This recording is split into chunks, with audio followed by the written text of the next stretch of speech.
তো এখানে যে তেলাপোকা ইঁদুরের বৃষ্টি আছে এটা করা যায় এবং বিড়াল পুষতে এত কাছাকাছি তেলাপোকা এবং খাবার কাছাকাছি আছে। তেলাপোকাটা কিছুক্ষণের মধ্যেই খাবারে চলে আসবে। আমরা বাজারঘাটা একটি বিরিয়ানি হাউস এবং কস্তুরীঘাট এলাকায় একটি বিরিয়ানি হাউসের রান্নাঘর পরিদর্শন করতে যাই নিয়মিত মনিটরিং অংশ হিসাবে। একটু বলে নেই যে এই বিরিয়ানি হাউসগুলোর আপনি দেখবেন যে রাস্তার পাশে সুন্দর দোকান, কিন্তু তাদের দোকানের সাথে কোনো কারখানা নাই। কোথায় খাদ্য তৈরি করছে, তাদের রান্নাঘরের পরিবেশ কেমন, কী স্বাস্থ্যকর কি অস্বাস্থ্যকর, এই বিষয়গুলো মূলত দেখার উদ্দেশ্যে আমরা তাদের রান্নাঘর খুঁজে বের করে ওই দুইটাতে তদারকি করি। তো হাজি শাহী বিরিয়ানি যেটা বাজারঘাটে অবস্থিত, এইটা ভিতরে একটা গলির মধ্যে অন্ধকার, গলির মধ্যে একটা তিনতলা বিল্ডিংয়ের তিনতলায় তারা একটি ভাড়া নিয়ে তারা ফুড প্রসেস করছে। সেইখানে তদারকিকালীন আমরা বেশ কিছু অনিয়ম পেয়েছি।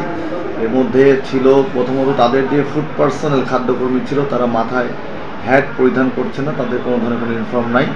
তারা একই ফ্রিজে কাঁচা এবং রান্না করা মাংস সংরক্ষণ করছে, যেটা স্বাস্থ্যের জন্য ক্ষতিকর এবং ক্রস কন্টামিনেশন হতে পারে।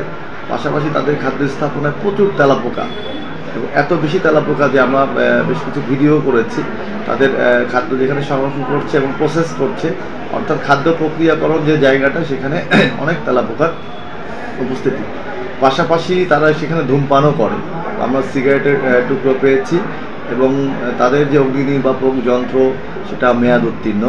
তো সব কিছু বিবেচনা নিয়ে আসলে আমরা ভোক্তা অধিকার সংরক্ষণ আইন 2009 অনুযায়ী তাদেরকে আমরা 50,000 টাকা প্রশাসনিক ব্যবস্থায় জরিমানা করেছি এবং তাদেরকে আমরা পরামর্শ দিয়েছি যে আসলে কী করণীয়, এই জায়গা থেকে কিভাবে আসলে চেঞ্জ বা পরিবর্তন আনা যায়, সেই উদ্দেশ্যে মূলত আমরা তাদেরকে বিভিন্ন ইনস্ট্রাকশন দিয়েছি এবং এইটা পরবর্তীতে তারা পালন করছে কিনা আমরা এটা ফলো আপ করব। এর পাশাপাশি কস্তুরীঘাট এলাকায় এন্ডারসন রোডের পাশে সেখানেও হাজি শাহী বিরিয়ানি হাউস একটি প্রতিষ্ঠান রান্নাঘরে আমরা তদারকি করি।